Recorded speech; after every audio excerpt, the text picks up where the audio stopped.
ఈ యానిమేషన్ క్రైస్తవులకు మాత్రమే. మన చుట్టూ కనిపించని ఆధ్యాత్మిక ప్రపంచం ఉంటుంది. అది సాతాను ఆధీనంలో ఉంటుంది. మనిషి తన కంటి చూపుతో ఈ భౌతిక ప్రపంచాన్ని చూడగలుగుతాడు, కానీ కనిపించని ఆధ్యాత్మిక ప్రపంచాన్ని చూడలేడు. ఆత్మీయ గుడ్డితనం వల్ల అవిశ్వాసులు క్రీస్తుని, దేవుని చూడలేరు. కానీ దేవుని పిల్లలు మరియు క్రీస్తు శిష్యులు భౌతిక ప్రపంచం మరియు ఆత్మీయ లోకాన్ని చూడగలరు.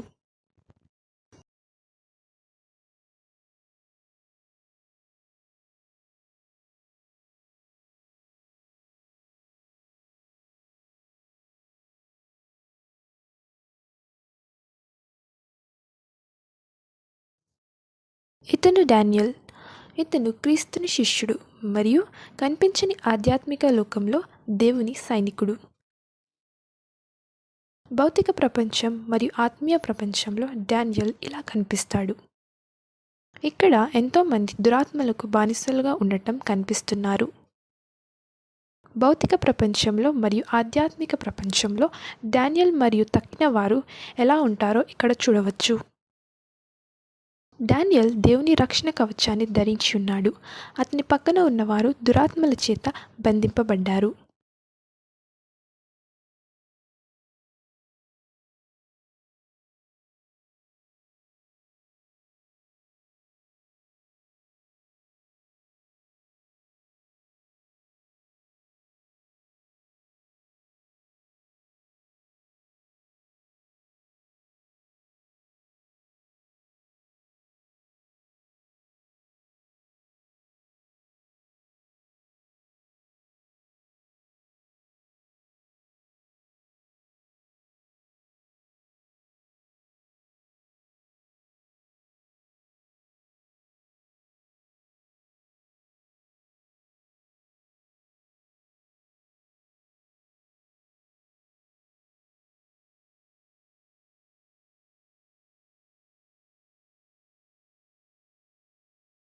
డానియల్ వారి దగ్గర నుంచి నడిచినప్పుడు ఆ దురాత్మలు దూరంగా వెళ్ళిపోతాయి.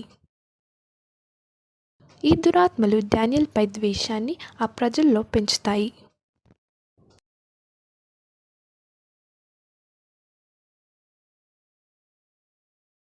సంఘ క్రైస్తవులు పరిశుద్ధాత్మతో నింపబడి ప్రార్థించి ఆరాధిస్తారు. కాబట్టి దురాత్మలు ఆ సంఘాన్ని ముట్టలేరు. చాలామంది క్రైస్తవులు దురాత్మలచే పీడింపబడుతున్నారు.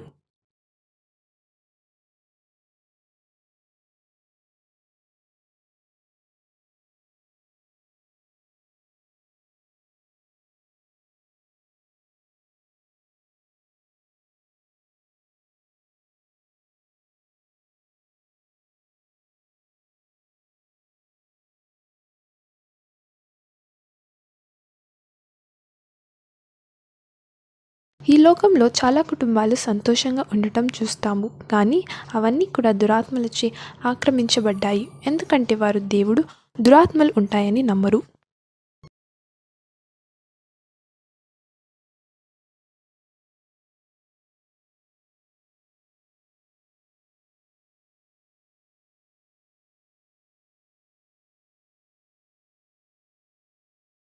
డానియల్ వాళ్ళ ఇల్లు దేవుని దూతలతో రక్షింపబడుతుంది.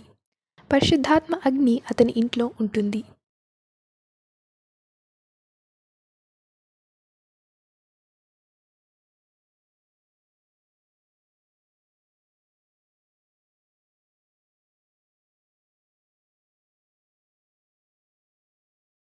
డానియల్ భార్య అయిన డయన్ మరియు అతని 3 పిల్లలకి రక్షణ కవచం అక్కర్లేదు.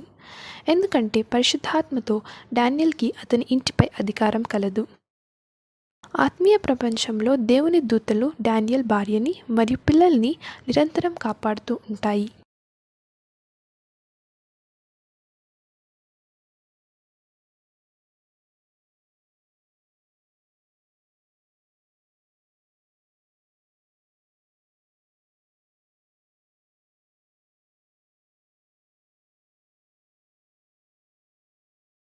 దేవుడు డానియల్ని కుటుంబ పెద్దగా, భర్తగా, తండ్రిగా అభిషేకించాడు. అతని కుటుంబాన్ని చూసుకోవడానికి, వారి కొరకు ప్రార్థించడానికి అతన్ని నియమించాడు. ఏలి అనగా మనం పోరాడినది శరీరులతో కాదు కానీ ప్రధానులతోనూ అధికారులతోనూ ప్రస్తుత అంధకార సంబంధులకు లోకనాథులతోనూ ఆకాశ మండలమందున దురాత్మల సమూహములతోనూ పోరాడుచున్నాము.